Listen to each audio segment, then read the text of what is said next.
Aujourd'hui, je vais te révéler les 7 étapes cruciales pour devenir un agent immobilier d'excellence. Oui, j'ai bien dit d'excellence. Donc, ce que tu vas savoir dans cette vidéo vont te permettre déjà de gagner de l'argent dans cette activité. Mais pour ça, il te faut des prérequis. Devenir agent immobilier, c'est pas facile. Okay? Et la première chose que j'aimerais te dire, c'est que si tu es fan d'immobilier, tu as de la passion pour ce métier, reste jusqu'à la fin de cette vidéo parce que ce que je vais te partager vont te permettre radicalement de changer ta vie et tes revenus dans ce secteur. Donc, qui je suis pour te parler d'immobilier aujourd'hui? Moi, je suis William Synesius. Dans des précédentes vidéos, tu as dû l'entendre que j'ai investi dans l'immobilier, ça fait depuis 2013 aujourd'hui. J'ai commencé par l'investissement immobilier et de fil en aiguille, je suis devenu entrepreneur parce que j'ai créé pas mal de sociétés dans le domaine de l'immobilier, notamment une agence immobilière où je suis cofondateur avec ma femme. Et il faut savoir que rien ne me prédestinait à devenir directeur d'agence. Okay? Et là, j'ai fait toutes les erreurs, toutes les bourdes possibles dans ce domaine-là. Et au final, pour vraiment en vivre et en vivre de façon décente depuis plusieurs années aujourd'hui. Donc, dans cette première partie, l'objectif que je vais t'amener, c'est comment faire pour justement devenir un agent immobilier reconnu dans ce secteur pour ses compétences et de par son professionnalisme. Je vais énumérer les 3 gros obstacles qui font que la plupart des gens qui se lancent dans ce domaine-là,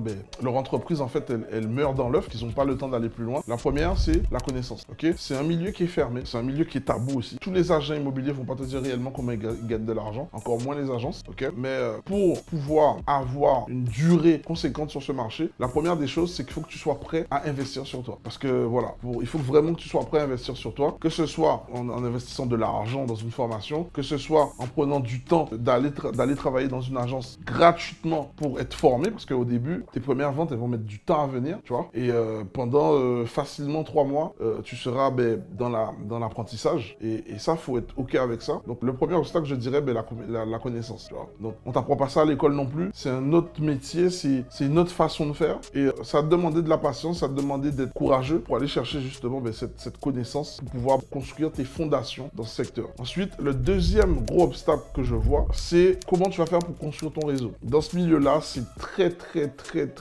long. C'est quelque chose qui se bâtit sur des années. Mais quand tu as ton réseau, ça marche parce que ton réseau, il peut venir de tes clients, des particuliers qui vont acheter régulièrement des biens immobiliers. Ça peut venir de professionnels, de promoteurs avec qui tu vas nouer des relations. Ça peut venir aussi d'artisans qui vont des fois, tu vas leur apporter des travaux en rénovation à faire pour des clients à toi. Eux, ils vont aussi t'apporter des personnes qui vendent leurs biens et derrière, tu vas pouvoir te positionner pour prendre des mandats. Bref, le réseau, ça se bâtit, tu vois. Et ça, je pense que si tu mets de la discipline dans la construction de ton réseau et tu fais ça vraiment avec bienveillance, pour la première année, ça va pas tout de suite payer. Mais la deuxième, la troisième, la quatrième, ça va payer avec régularité. Donc, ouais, c'est quelque chose que je pense que c'est un gros obstacle aussi, donc je le placerai en deuxième. Et enfin, le troisième obstacle, c'est la concurrence qui règne sur ce marché. Le marché des agents immobiliers en France n'est pas du tout le même que celui des États-Unis. Un agent immobilier aux États-Unis, c'est un roi, tu vois. Il travaille en équipe, que tu sois dans la même agence ou pas, ils ont compris qu'ils dominent le marché. Et les particuliers ou les professionnels savent qu'ils ont besoin des agents immobiliers pour faire des transactions. Alors qu'en France, l'agent immobilier est vu comme étant un escroc qui est payé, qui prend des commissions en ne faisant aucun travail. Je dirais que c'est partagé parce qu'il est vrai qu'il y a des agents immobiliers qui font zéro travail et qui viennent juste pour des commissions. En contrepartie aussi, il y a des agents immobiliers qui sont très bons dans ce qu'ils font, qui vont apporter un service, en plus d'ouvrir que des portes, ils vont apporter un service à leurs clients qui font qu'ils méritent largement d'être payés pour ce qu'ils font. Donc maintenant, en fait, c'est plus toi où tu vas te situer sur ce marché et quel état d'esprit tu vas adopter pour pouvoir tirer ton épingle du jeu. Donc enfin, en deuxième partie, donc on a vu cette première partie. Donc maintenant, si tu es là à cette heure-ci de cette vidéo, ça veut dire que tu as réellement envie d'avancer et tu as envie de faire les choses différentes de la masse. Pour faire les choses différentes de la masse, il faut que tu ramènes du service à ton client. Aujourd'hui, tout le monde sait ouvrir des portes, mais ça ne vend plus. Donc il faut que tu ramènes d'autres cordes à ton arc, notamment sur des compétences en termes d'investissement locatif.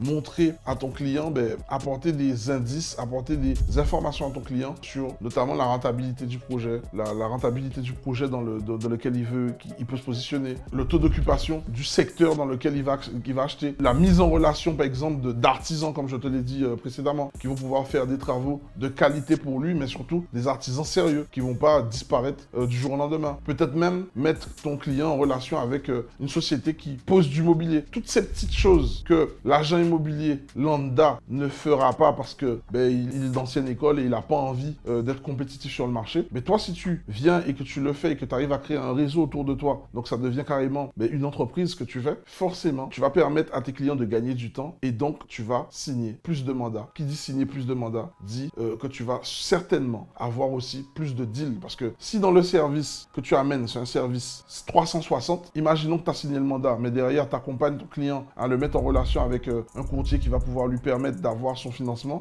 toi, tu sais que c'est le financement le nerf de la guerre en France. Donc, si tu vas travailler ce truc qui fait défaut à 80 voire 90% des professionnels de l'immobilier et que tu t'assures qu'il est validé sur son financement, derrière, qui dit financement dit que le projet il va l'acheter et qui dit projet il achète dit que tu as ta commission à la fin. Tu te rapproches encore 2 fois plus près de tes objectifs. Pareil aussi pour les travaux, anticiper par exemple la venue d'une décoratrice d'intérieur qui va pouvoir le faire se projeter sur un bâtiment ancien par rapport aux travaux, au coût des travaux, l'ameublement, tout ça. Tu lui offres un service 360, je peux t'assurer que, in fine, au début ça te demandait plus de travail, mais à la fin, si tu regardes bien, tu vas faire plus de profit que celui qui ne veut rien faire. C'est une certitude. Donc, si tu rentres sur ce domaine-là, je te dirais qu'il ne faut pas que tu aies peur de travailler. Il ne faut pas que tu aies peur de travailler. Parce que c'est, encore une fois, c'est un marathon, c'est une course de fond, c'est pas un sprint, ok? Et là, je vais te partager maintenant dans une seconde partie, les 7 étapes qui vont te permettre d'aller atteindre tes objectifs, ok? La première étape, c'est d'obtenir une formation adéquate. Tu rentres dans un domaine que tu ne maîtrises pas, n'aie pas peur de payer le prix pour pouvoir avoir les connaissances. Il y a des personnes, ils veulent être agent immobilier, mais dès lors qu'on leur dit qu'il y a une redevance à payer, on leur dit qu'il faut payer une formation, il n'y a plus personne. Ose, accepte de payer le prix pour développer tes compétences, parce qu'une fois que tu vas savoir développer tes compétences, on ne pourra plus te le voler. Je le répète, c'est pas une arnaque de payer une formation pour développer tes compétences, ok? Apprends à pêcher et tu ne manqueras plus jamais de poisson dans ta vie, ok? Ensuite, tu dois absolument, une fois que tu as développé tes compétences, intégrer soit un réseau qui va te permettre d'être délégataire de cette carte T dans un premier temps. Ça te reviendra moins cher et ça sera beaucoup plus rapide pour toi. Tu vas utiliser la carte T d'un réseau,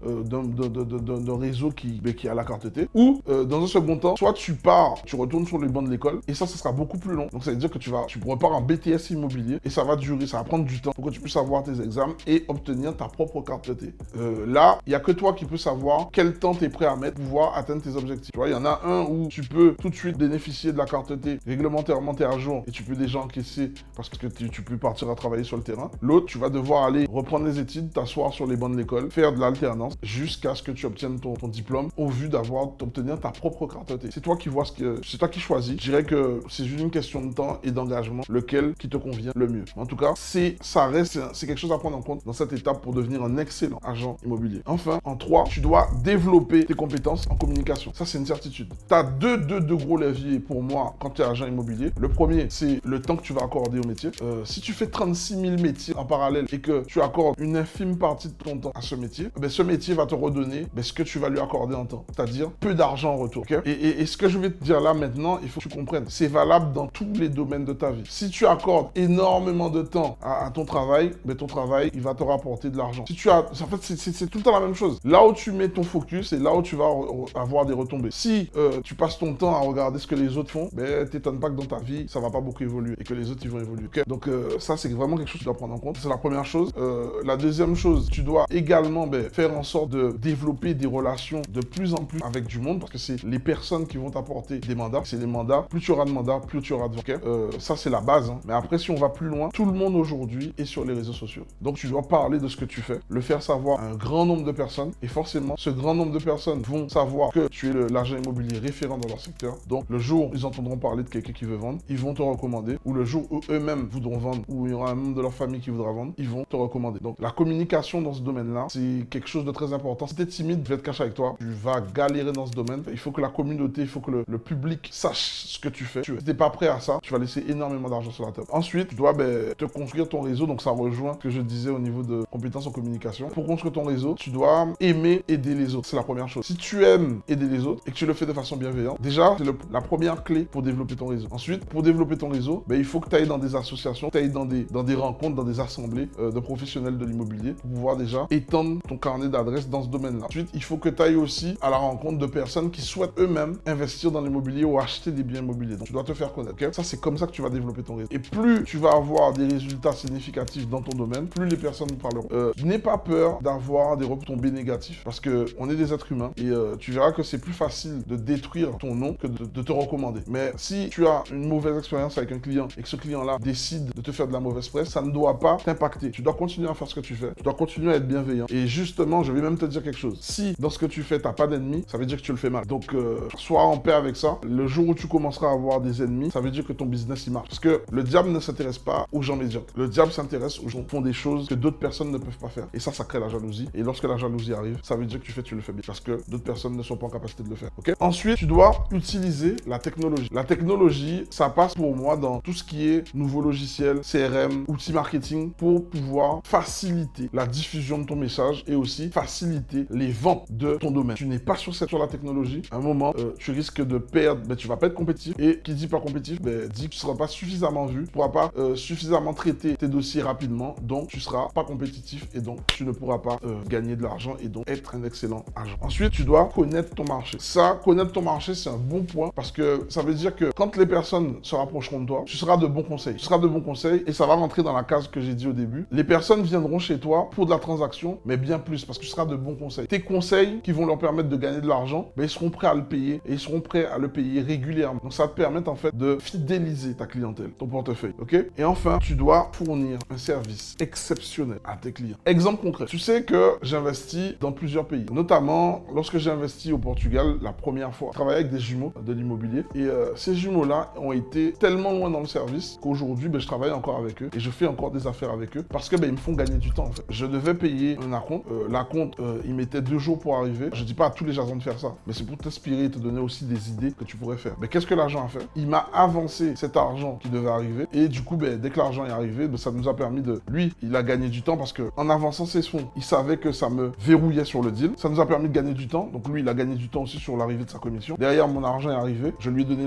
l'argent que lui, il a posé pour moi. Je lui ai donné directement à lui. Donc, il était dans ses frais en fait. Et au final, il a gagné 2 fois plus parce que moi, ça m'a rassuré qu'il le fasse. Ça m'a verrouillé sur le deal. Et derrière, il a eu sa commission beaucoup plus vite. Donc, je dis pas que tous les agents devraient agir comme ça. Mais en termes de service, tu verras qu'on est dans un autre niveau. Autre chose qu'il a mis en place qui m'a impressionné et que je pense que ça devrait aussi t'inspirer, c'est que quand je suis arrivé au Portugal, il avait des biens dans son agence, mais je lui envoyais aussi des biens de d'autres agences. Et qu'est-ce qu'il a fait? Il traitait mes biens, il les analysait pour moi, il faisait la démarche et il organisait des visites, même quand je ne pouvais pas y aller. Du coup, il a fait ça tellement de fois que sur le bien, on a décidé de se positionner, même si on l'a trouvé tout seul, ma femme et moi, on a décidé de l'appeler pour lui donner sa commission parce qu'il nous a apporté un service supplémentaire qu'il n'était pas obligé de faire. Donc, on s'est senti obligé et même j'étais content de lui faire prendre part à ce deal pour qu'il prenne sa commission. Donc, tu vois, c'est des petites pépites comme ça que je te donne. Pour toi, ça paraît loufoque ce que je dis, mais je peux t'assurer que lorsqu'un client vient acheter un bien immobilier, si tu lui offres tout ce service-là et que tu le rapproches de plus en plus de sa vente, donc tu lui fais toucher au plus près le bien immobilier qu'il va acheter, ça te rapproche toi aussi de ta vente. Ok? Ça, c'est ce que j'ai appris lors de mes différents déplacements et de mes différents investissements en tant qu'investisseur. Pour un agent immobilier, je peux vous dire que ça va optimiser, ça va maximiser ton profit. Donc, maintenant, on arrive enfin à la partie 3. Donc, pour récapituler, tu as vu les 7 étapes qui vont faire que ça va te rendre meilleur et que sur le marché, en fait, tu vas sortir de la masse. 1. Obtenir la formation adéquate. 2. Se faire certifier ou se faire qualifier. Voilà. 3. Développer des compétences en communication. 4. Construire un réseau. 5. Utiliser la technologie. 6. Connaître son marché. Et enfin, 7. Fournir un service de qualité à son client. Maintenant, dans la partie 3, tu comprendras que dans cette partie 3, ces 7 étapes vont te permettre en fait de développer